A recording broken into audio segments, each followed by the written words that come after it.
Hi, this is Truth Be Told Transformation, and I'm Bonnie Burkert, here to share tools for transformation to live your highest truth. So, transforming. What happens to us when we die?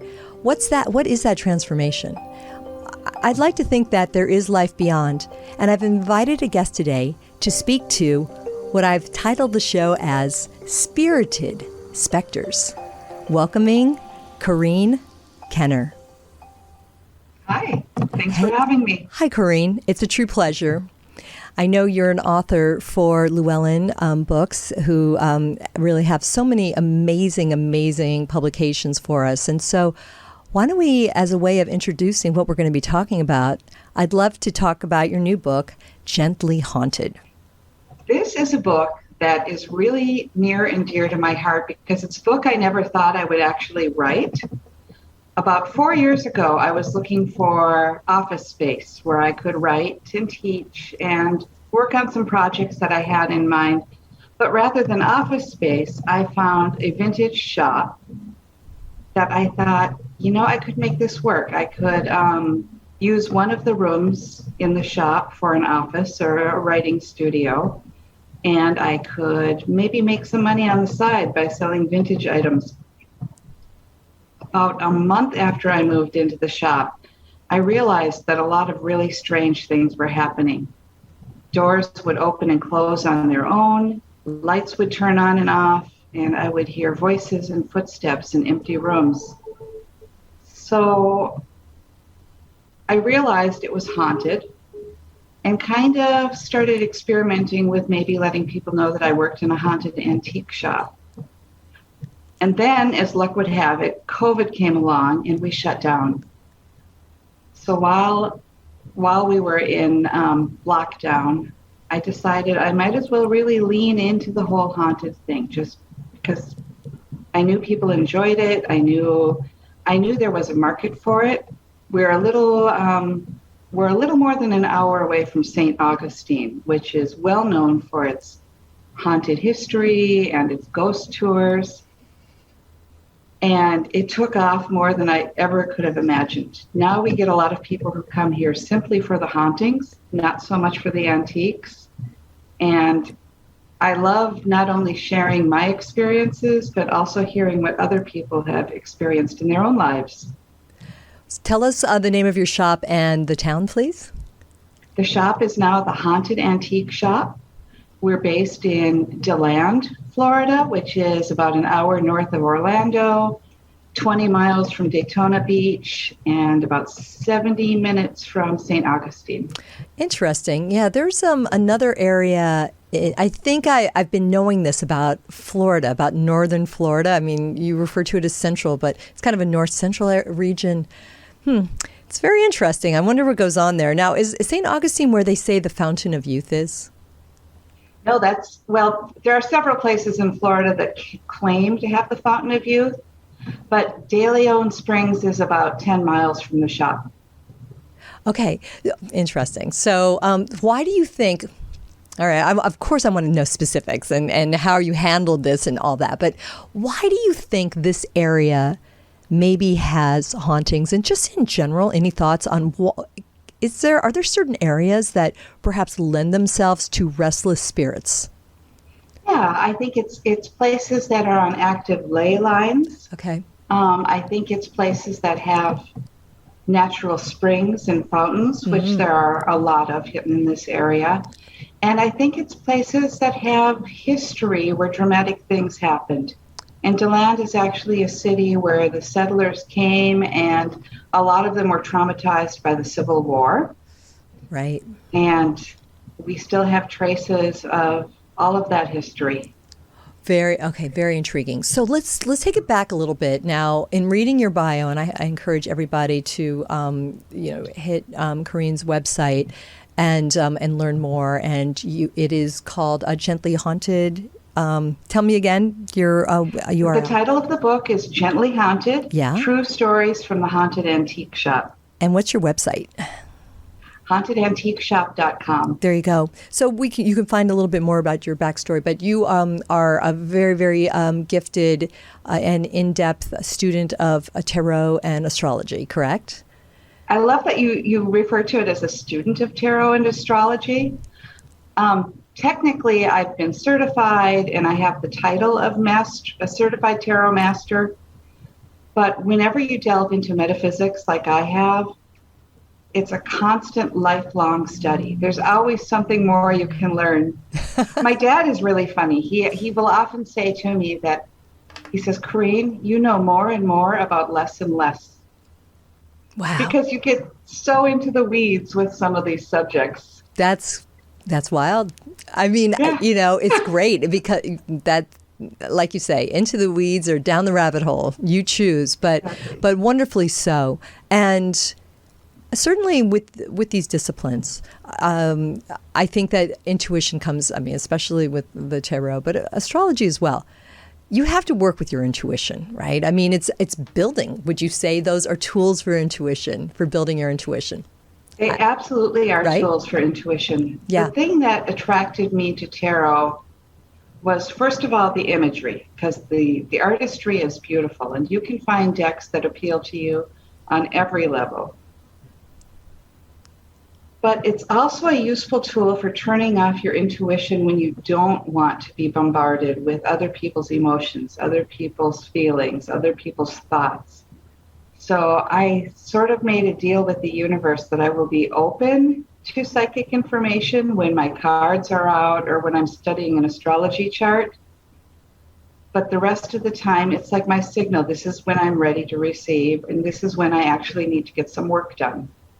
I appreciate that. Thank you. That is a wonderful cue for all of us, right? That you really can say, the channel is open. I'm open to receive versus I really need focus kind of on this earthly plane, if you will.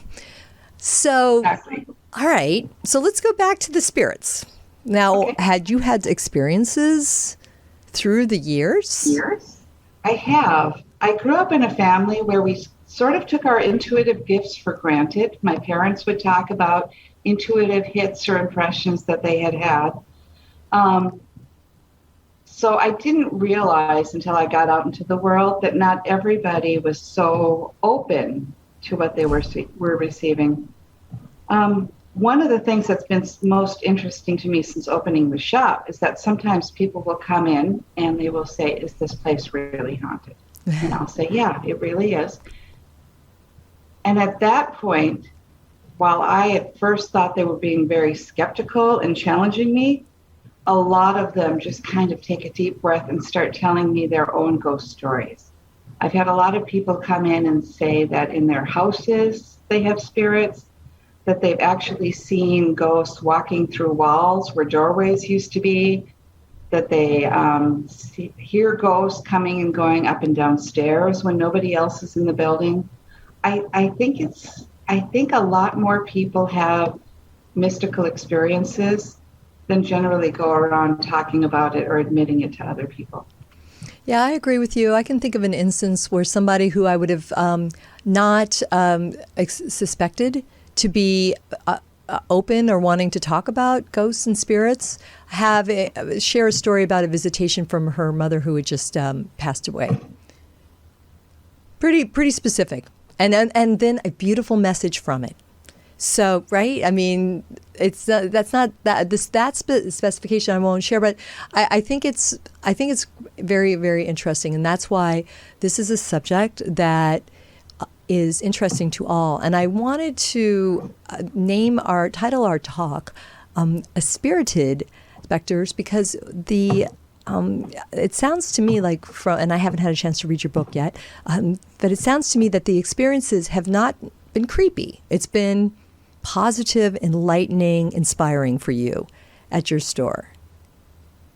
That's a huge reason I titled the book Gently Haunted, because it's not a book of horror stories, it's not a book of scary stories, but they're events and experiences we've had in the shop that reassure us that life doesn't end at the moment of death, okay, and that we can communicate with people that we've loved and lost.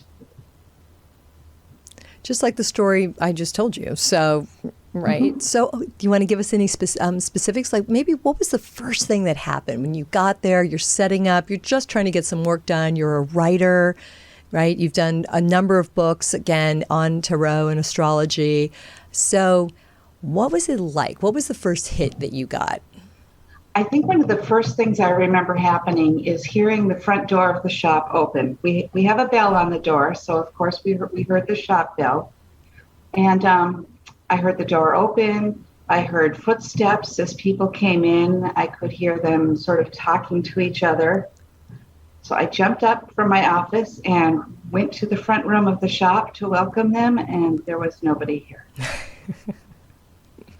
And since that happens about every week or two. I hear somebody come in, I hear the door open, I hear the footsteps, I hear the door close, and I come out to say hello, and no one's here. So I can never really be sure if I have a physical customer or a ghostly customer walking into the shop. Okay, so now if that were me at this juncture, full reveal, I would think that I would doubt it. I would doubt, and I would dismiss it and be frightened of the experience and try to push it down, repress it. And I've told on different shows, I've told stories of experiences I've had, and I would ignore it away, I call.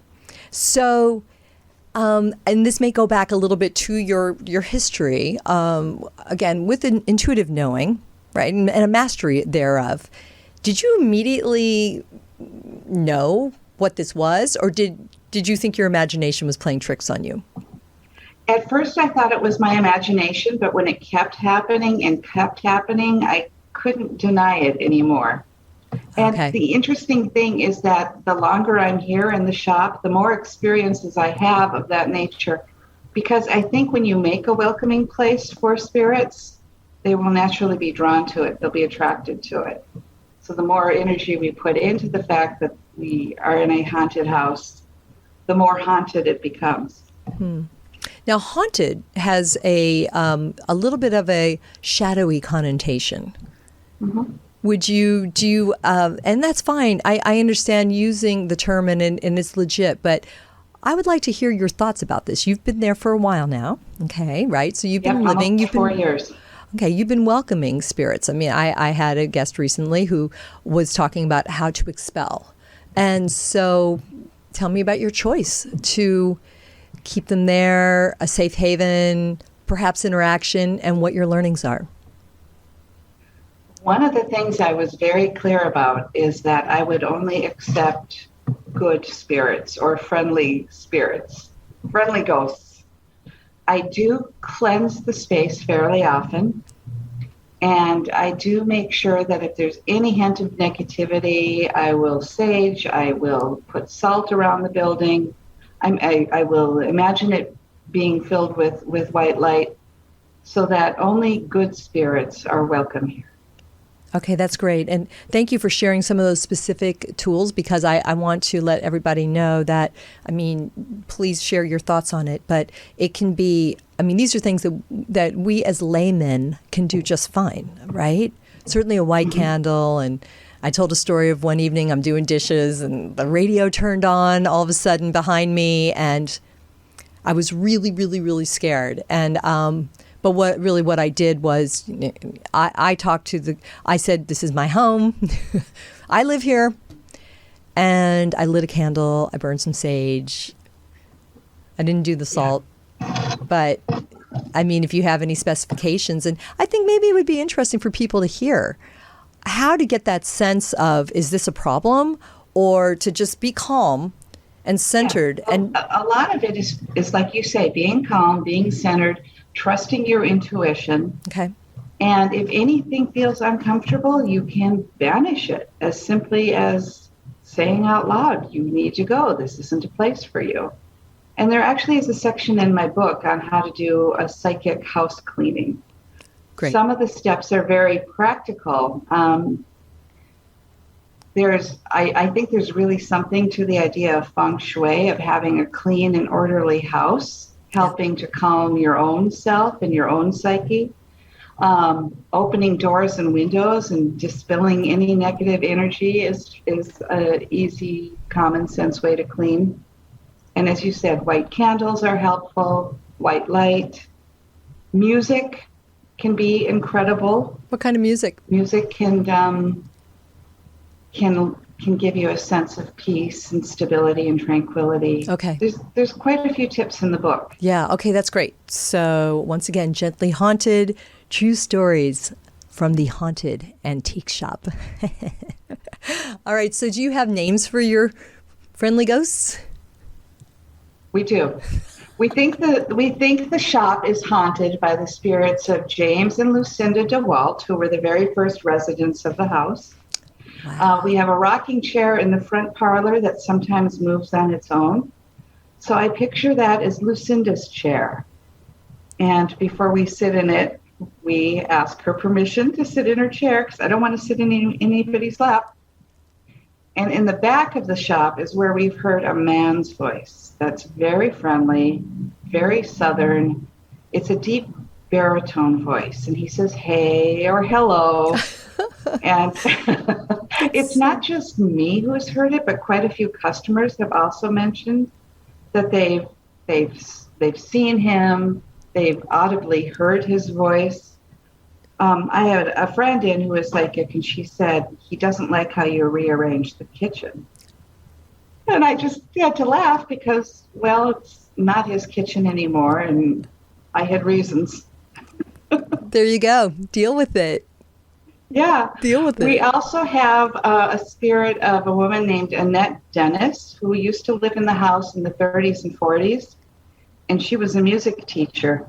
And the funny thing about Miss Dennis is that she will allow us to play music from the 40s and 50s. She will even sort of temporarily allow us to hear remakes of pop standards like Michael Bublé.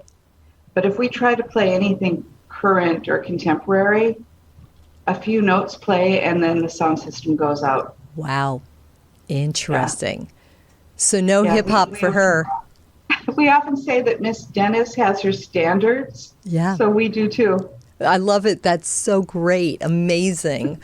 So, okay. As a proprietor of an antique store, are you getting new clothing, furniture, different items in? And do new spirits show up potentially with these? I mean, they're antiques. So right. How much of this might have something to do with the objects in the store themselves? I think a lot. I think the reason we have antiques is because somebody years ago valued and treasured and loved the objects enough to keep them nice and to pass them down to our generation. So some of our antiques might come in with a spirit attached, somebody who actually owned it in life. Other times, I think spirits are attracted to antiques that remind them of what they might have owned in their lifetimes. It was really funny. I was here when a couple, maybe 10, 11-year-old boys came in, and one of them said to the other, oh, we're in a haunted antique shop. And the other kid said, well, all antique shops are haunted. Interesting. Yeah. Astute. Kind of right. I like that. I mean, what a clever lad. Right? Yeah. So now I want to ask you, how long have you had your shop? Almost 4 years. Okay, great. Do you feel that has your intuition evolved all the more being Absolutely. In a setting like this? Absolutely. Yeah, I would imagine. Because I see it and I hear it every single day. When I come in the morning, I say hello, even though technically I'm the only person here. When I leave at night, I say goodbye. And if I'm going to be gone for any period of time, like for a holiday, I will say, well, this is the 4th of July, so I'm not going to be in for a few days, and take care of the place. I was going to say, I feel like there could be a protective force here. I mean, right? There actually is. I was closing up shop one afternoon when this really kind of a creepy guy came in. He was really tall, and he was wearing a hoodie, and he was nervous and fidgety. He took a step in the door, and I looked at him, and I got a really bad vibe from him. But I said, can I help you? And he took one look around, and he said, they don't want me here. And he said, what do you mean? I was thinking, do you have friends out in the parking lot or something? I said, who doesn't want you here? And he said, the ghosts. And he slowly backed out of the shop, and he turned around on his heel, and he went sprinting down the street. Wow. Yeah. Interesting. So I mean, I'm sure you have people that are just curious that want to come in and vibe, right? Yeah. Do you, what's your experience with people popping in that way? I mean, is it a little too, I think that you have great respect for the space that you're in and a reverence for these spirits. And, right? I mean, just, again, Absolutely. We don't know what this is. I think it just takes some time and patience. Yes. And, somebody who has the mastery that you do is to welcome this and live amongst this and see the opportunity. Whereas there might be others that come in that are thrill seekers. And I was just, Some are. Yeah, is that a tricky situation for you and perhaps even the spirits? Yeah. For me, the biggest issue is people who are very sensitive to spirits and don't necessarily recognize it or know how to manage it will come in, and some of them, for example, will open our cabinet of curiosities, which is where we keep some of our most haunted artifacts, and they easily get overwhelmed. Oh. And what I've actually started doing is keeping cookies on hand to help people ground and center themselves quickly when they are overwhelmed by this psychic energy. That's amazing. I mean, it sounds kind of funny, but I'm like, have a cookie, sit down, have a cookie. Well, yeah, no, I know that. I know, like, sometimes after the show, I'm like, I need to, I eat my favorite Flackers crackers, whatever. It's just like seeds, and it's something to eat that has some density when things start to get ethereal. Again, correct. Sharing tools, right, for people. Yep.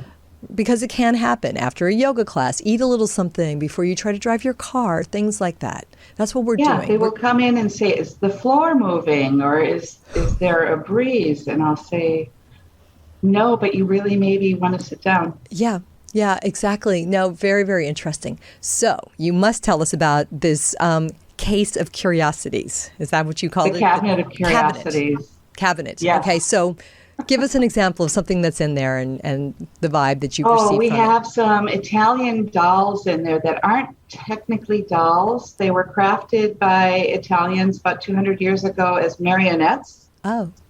And I think they're Shakespearean characters.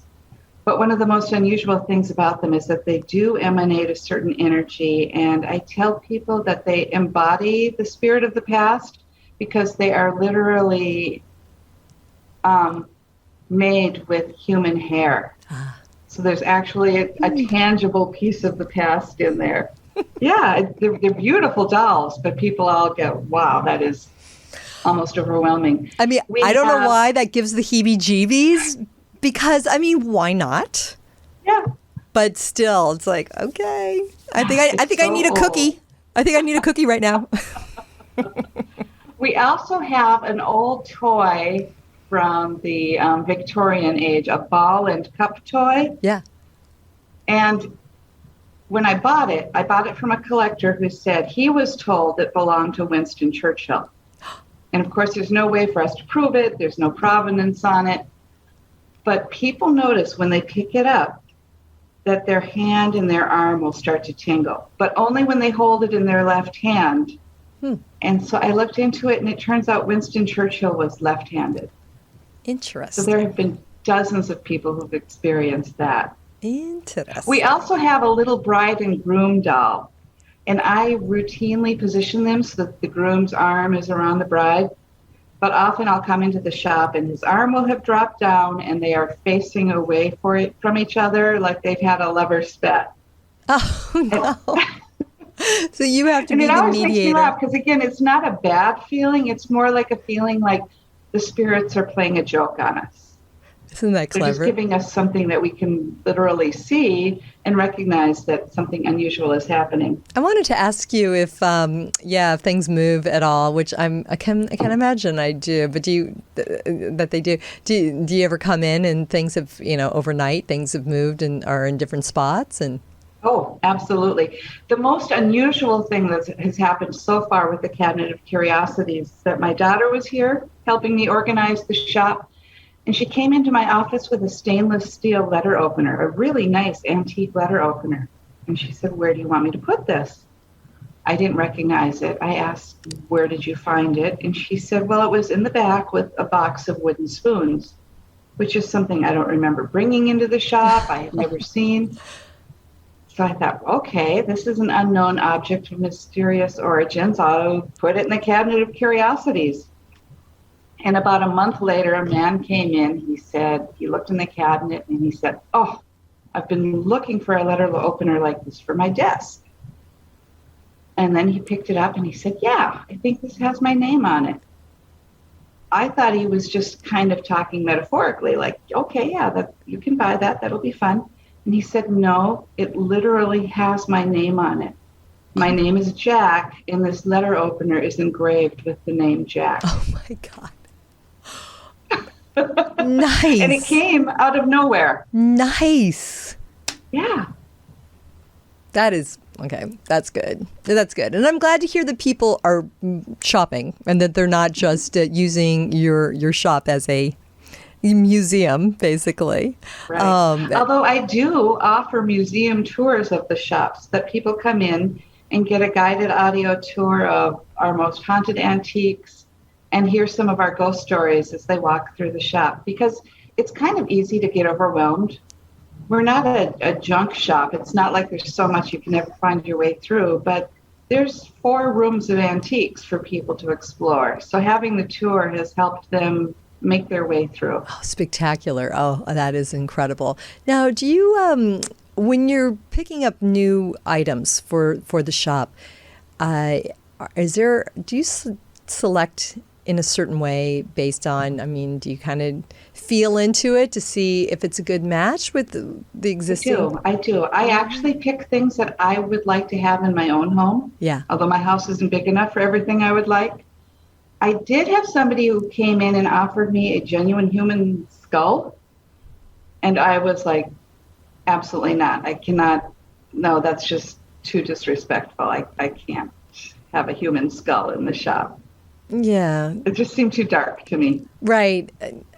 No, I could see. It's just, you just don't want to go there. Even just on the earthly plane, the message that sends kind of takes it into a freak show, and more specifically, again, there's history. I feel like you're a curator of history, both in terms of the art, of the furnishings and that you have in your shop, as well as the energy that went with them, right? You hold space in a very literal way. And Absolutely. Again, it's so unique to talk to you because so often we are trying to tell people to leave. So you really have offered a safe haven. And I'm just wondering, do you feel new spirits show up, or do you feel that you kind of know who's there? At this point, the spirits who show up are spirits who are coming in with our customers, hoping to reconnect. And this is something, too, that I've kind of eased into over the years. I've been a tarot reader for many, many years now. And at one point, I had a friend who said, "Can you do a tarot reading for my mother who died a couple of years ago?" And I said, "Well, I never have thought about that, but let me try." So I shuffled the cards and I dealt the cards just like I would for a living person. And the cards accurately depicted what the mother had been like. And then my friend said, "Can you ask my mom if she misses me?" And instantly I heard, just as clear as a bell, I heard no. And I didn't know how to break it to my friend. Awkward. And then I heard, "How can I miss her when I'm always with her?" Oh, that's amazing. Thank you, Perspective Shift. Yeah, that's incredible. Well, see, this is why we do the work, is when we get these messages and these aha moments. And that must have been so, so meaningful to your friend. Oh, we all just had chills. Yeah. And she was so reassured. Some of the stories you're telling me I was wondering, do people feel that the goosebumps, Absolutely. the hair on their arms standing up? I mean, I'm just kind of getting it from hearing your stories. It's incredible, though. And again, we've kind of gone through the actual setting in Florida and the potentiality. And I love what you were saying about the ley lines. It's a personal fascination of mine to understand earth energy that much better. Water as a conduit, correct? Correct. Yeah, exactly. And then also the history of the place itself. So, and part of the book goes into what I call neighborhood haunts, because the entire downtown area of DeLand is kind of a hotbed of spectral activity. So in the section on neighborhood haunts, I talk about an old theater down the street that is haunted by the spirit of a boy and a girl. I talk about the Stetson Mansion, where the hat maker lived with his wife and actually died. Wow. Yeah. Yeah. There's quite a few locations. There are a few haunted hotels in town that we've, investigated and found out the history of. So there's a lot more than just what you might find in the shop. It's really wide ranging. It's really incredible. All the more reason to visit sometime. So I want to talk to you, though, about your background. You mentioned the tarot. And why don't we take a moment to discuss the card that you pulled for us? I asked Corrine if she would pull a card that would be a message for anybody that happens to listen at any point. You can be listening years from the actual recording date, which happens to be the equinox. I almost said vernal, but it's the autumnal equinox. And so take it away, Corrine. What did you find? All right. Well, I almost couldn't believe it myself, because I shuffled the cards and I drew the first card off the top of the deck. And I'll hold it up to the camera. It's actually the Justice card, which depicts the goddess of justice sitting on her throne. She's seated between two white pillars, which represent balance, and the equinox is a day of balance. And she's holding the scales of justice, which I think everybody would recognize from law offices or courthouses. The scales of justice correspond to the sign of Libra, the sign of balance and equanimity. And the fall equinox occurs at the moment the sun moves into the zodiac sign of Libra. So this really couldn't be a better card for today. And its message is to find balance in our daily lives. And I also think of Libra as being the sign of social grace, of social niceties. And so I think the message for today is to find balance between home and family, but also to be especially gentle at this time in history with our friends, with our relationships, to be gracious in how we deal with other people. Fantastic. At least for the next 3 months until we slip into winter. Thank you. That's a really beautiful message for always. I mean, I love, it's absolutely magical the way that it corresponds to this specific day, and I'm very grateful. Thank you. I personally think it's a needed wink from the universe that we pulled this card. A wink from the universe, a wink from the big U, I like to say. Yes. So, no, that's incredible. But really what you said about just being gentle with each other, that's a message we need to remember all the time. Yes. We don't know what the other person's going through, so You never do. Yeah. You never do. Yeah, very much so. So assume the best of people. Thank you. We need, it's a really, really important message. And again, the tool of the tarot. So would you like to talk to us a little bit about your practice and how astrology is interwoven? I didn't know when I first started to study tarot, but every single card in the 78 card deck is based on either a sign, a planet, or a degree of the zodiac. So for me, it was a huge revelation, but also a fascinating new area of study. First of all, to correlate which cards corresponded to which part of the zodiac, and also to decipher how the images and symbols in the cards literally depict those zodiac associations. So one of my earlier books was called Tarot and Astrology. which isn't maybe the most clever title in the world, but it does go through in detail how the two arts are totally interwoven. And it adds such a degree of richness and inspiration to the cards. The whole reason I picked up the cards in the first place is because I've always been a writer. And I wanted to explore tarot as yet another avenue of storytelling, not only to come up with story and character ideas for myself, but it's an amazing way to help other people tell their own stories. So for me, it's just an endlessly fascinating study. Thank you. That is very beautifully said. And really your story as going from the mastery that you do have, again, you're accredited in your tarot practice, and again, you do readings for people, right? And how informed you are with astrology, and yet interesting to see how it's led you to a new world that takes you away from the cards. I mean, it's almost like the minute you walk into your shop, you're in an otherworldly experience, and yet you've written a book and gotten it published, and you're doing my show, and you're in the world, and yet you are, I think, a conduit and certainly a shepherd for another, worlds beyond, spirits beyond, and so. Oh, that's so kind. Thank you. I think it's really fascinating, and I really, really appreciate the opportunity to look at the hauntings. As really they can be benevolent, informative, right? I think it's, absolutely. And like you say, it has just been expansive for you.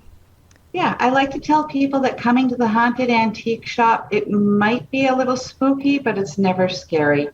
Yeah, there you go. Because the spirits are the same as they were in life. Right. One of the things I joke with people is that ghosts are people too. That's good. There's a tagline for my show. Thank you. Well, and I mean, think of the word inspire, right? In spirit. Da, da, da, da, da, da. So you're truly inspiring, and I encourage everybody to check out your book, Gently Haunted. And I hope that you'll come back another time and tell us more stories. And I wish you, a wonderful, moving into this right now. Again, we're in the season of shadow as we tiptoe towards the shadow. And really, it's just an invitation for all of us to remember the seasons and how we can work with the light. And Corrine, you've been doing that your whole life in various different ways, and it's led you to a beautiful spot in Florida, and quite an adventure you're on. So thanks for sharing with us. We're really great, and we look forward to the next time. Thank you. I enjoyed it. Thanks, everybody. This has been Truth Be Told Transformation, and I'm Bonnie Burkert, again, just here to share the stories of people that are doing some amazing work out there to keep us open to a higher consciousness and a happier way to live our lives. Tony Sweet also has a new show every single Friday. You can talk to him live at 3 p.m. Pacific. Until the next time, we hope that you'll connect with us. Be sure to subscribe, share, and let us know if you have any fun ideas of who you'd like for us to talk to or any great experiences you've had. Until the next time, stay shiny.